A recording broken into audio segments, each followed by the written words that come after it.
ನೀವು ಮೊದಲು ಡಾಕ್ಟ್ರ್ ಹತ್ರ ತೋರಿಸ್ಕೊಂಡು ಮನೆಗೆ ಹೋಗಿ ರೆಸ್ಟ್ ಮಾಡಿ. ಅಲ್ಲ, ಇಷ್ಟು ಹುಷಾರಿಲ್ಲ ಅಂದರೂ ಯಾಕೆ ಹೊರಗೆ ಬರೋಕ್ಕೆ ಹೋದ್ರಿ? ಅಲ್ಲ, ಆ ಡಾಕ್ಟ್ರಿಗೆ ಬರೋಕ್ಕೆ ಹೇಳಿದ್ದೆ ಮನೆಗೆ, ಬಂದಿಲ್ವ ಅವನು? ಆಯ್ತು ಅವನಿಗೆ. ರಾಮ, ನಂಗೇನು ಆಗಿಲ್ಲ ಕಣ್ಲ.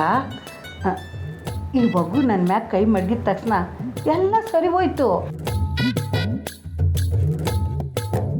ಯಾವುದೇ ಥರ ಬಂದು ಶಾನೆ ಉಪಕಾರ ಮಾಡಿದ್ಯಮ್ಮ. ಸಾರ್ಥಕ, ಅದರಲ್ಲಿ ಏನಿದೆ, ನೀವು ಮೊದಲು ಡಾಕ್ಟ್ರ್ ಹತ್ರ ತೋರಿಸಿ.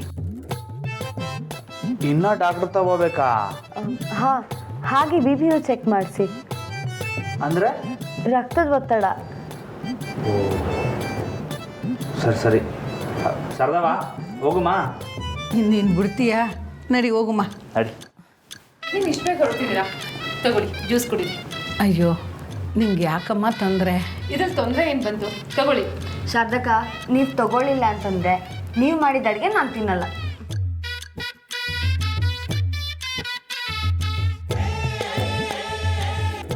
ಇವತ್ತು ಬೆಳಗ್ಗೆ ತಾನೇ ನಮ್ಮ ಜಾನ್ಕಿ ನೀವು ಮಾಡಿದ ಒಬ್ಬಟ್ಟಿನ ಬಗ್ಗೆ ಹೇಳ್ತಾ ಇದ್ಲು. ಶಾರದಕ್ಕನ ಕೈ ರುಚಿ ತುಂಬ ಚೆನ್ನಾಗಿರುತ್ತೆ ಅಂತ. ನಿನಗಿನ್ನ ನೆನಪಿದೆಯಮ್ಮ? ಸಾರ್ಥಕ, ಹೇಗೆ ಮರೆಯೋಕ್ಕಾಗುತ್ತೆ ನಿಮ್ಮ ಕೈ ರುಚಿನ? ಹಂಗಾರೆ ನಾ ಹುಷಾರಾದ್ಮೇಲೆ ಮಾಡಿ ಕಳಿಸ್ತೀನಿ. ಮಾಡೋದಂತೆ, ಕುಡೀರಿ ನೀವು.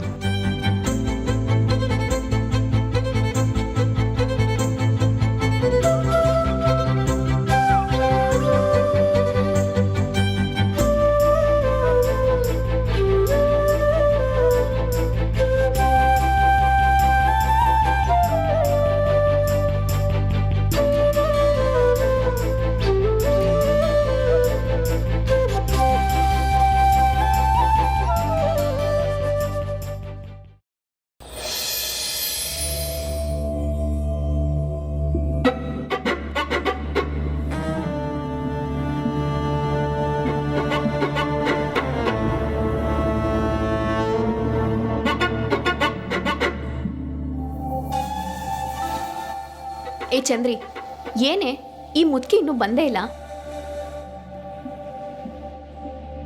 ಮಾವ ಬೇರೆ ಆಗ್ಲೇ ಬಂದ್ಬಿಟ್ಟಿದ್ದಾರೆ. ಈ ಟೊತ್ತಿಗೆ ನಾನೇನಾದರೂ ಹಾಕಿದಿದ್ರೆ 10 ಡಬ್ಬಿ ಹಿಟ್ಟನ್ನ ಬೀಸ್ಕೊಂಬರ್ತಿದ್ದೆ. ಎಲ್ಲ ಅಲಿಯಕ್ಕೆ ಹೋಗೈತಾ ಆ ಮುದುಕಿ? ಯಾರನ್ನಾದ್ರೂ ಕಳ್ಸುಮ ಅಂದರೆ ಎಲ್ಲ ಕೆಲಸದವ್ರನ್ನೂ ಮನೆಗೆ ಕಳಿಸ್ಬಿಟ್ಟಿದ್ದೀರಲ್ಲ ನೀವು. ನೀನೇ ಹೋಗಿ ನೋಡ್ಕೊಂಬಾ. ಅಯ್ಯಯ್ಯೋ, ನಿಮ್ಮನ್ನು ಬಿಟ್ಟು ಎಲ್ಲಿಗಾರ ಹೋಗೋಕ್ಕಾಯ್ತದ ಅಕ್ಕವ್ರೆ? ಛೇ ಛೇ ಛೇ.